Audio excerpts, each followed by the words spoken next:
Hi friends, నేను మీ అభిషేక్ని. మనందరికీ తెలిసిందే, పునర్విక పాప ఎస్ఎంఈ టైప్ 1 అనే అరుదైన వ్యాధితో పోరాడుతుంది. ఆ చిన్నారి ప్రాణాలు నిలబెట్టడానికి కోట్ల రూపాయల విలువైన ఇంజెక్షన్ అవసరమైనది. మీ అందరి ప్రేమ, సహాయం, ప్రార్థనల వలన ఇప్పటికే పెద్ద మొత్తంలో ఫండ్స్ కలెక్ట్ అయ్యాయి. గవర్నమెంట్ నుంచి కూడా సహాయం అందింది.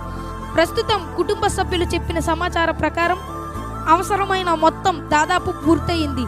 అందువల్ల ఇప్పటి వరకు సహాయం చేసిన ప్రతి ఒక్కరికి హృదయపూర్వక ధన్యవాదాలు.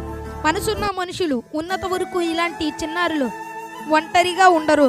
పునర్విక పాప త్వరగా కోలుకోవాలని మనం అందరూ ప్రార్థిద్దాం. ఇది 16 కోట్లు అనేసరికి చాలా షాక్ అయిపోయినా. నేనైతే అసలు ఇప్పటికీ జీర్ణించుకోలేకపోతున్నా. మా పాప పరిస్థితి చూసి కూడా నేను చాలా ఇబ్బందికరంగా ఉంది నాకు.